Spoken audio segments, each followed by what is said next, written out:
આ ભારતીય સંસ્કૃતિ છે, આ પાશ્ચાત્ય સંસ્કૃતિ નથી. આ ભારત છે, જ્યાં જન્મ લેવા દેવતાઓની ઈચ્છા થાય. અતિશયોક્તિ છે, પણ એક શ્લોક નથી આવડતો, પણ એક શ્લોકમાં તો એવું કહેવાયું કે જેને મુક્તિ જોઈતી હોય એને ભારત વાયા થઈને જ જવું પડે.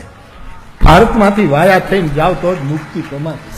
એવું પ્રાદેશિક વસ્તુમાં હું બહુ માનું નહીં કે મુક્તિ તો ગમે ત્યાં, મુક્તિ સ્થાનનો વિષય નથી, સમજણનો વિષય છે. પણ છતાંય ભારતનું ગૌરવ એ ગૌરવ છે. 3 વખત 2 હાથ ઊંચા કરીને બોલો મારા બાપ. રાષ્ટ્રદેવો ભવ, રાષ્ટ્રદેવો ભવ, રાષ્ટ્રદેવો ભવ. 24 કલાકથી મારા મનમાં ગડમથલ ચાલે કે નિવેદન કરું ન કરું, કરું ન કરું. પણ આજના અખબારનું એક વાક્ય વાંચીને મને થોડું ઠંડક થઈ. એમાં ભારતીય સેના બોલી છે કે નિર્ણય અમે કરીશું, સ્થળ અને સમયની રાહ જુઓ. ગમે ત્યારે કાપી નાખવાના, ગમે ત્યારે મારી નાખવાના, અને તમે નિર્ણય જ ન લો.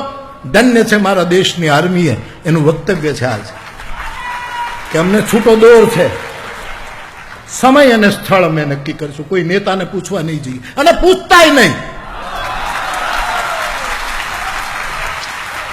નેતું એટલે હું નેતું,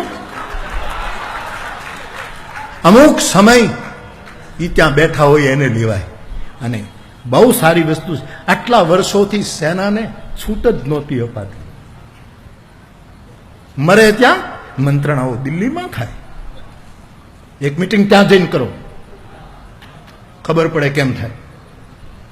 પણ લશ્કરનું નિવેદન મને ગમ્યું, આર્મી બોલી સ્થળ અને સમય અમે નક્કી કરીશું. આપણે કોઈને મારીએ, કાપીએ, હું તો પૂર્ણ અહિંસાવાદી માણસ છું, પણ રાષ્ટ્રનું ગૌરવ, આ અસ્મિતા.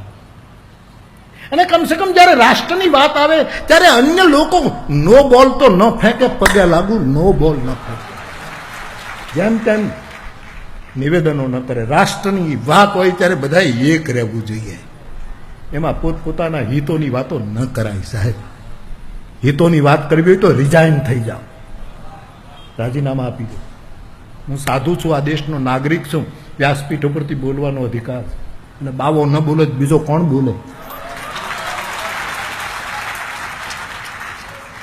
રાષ્ટ્રની મહાનતા.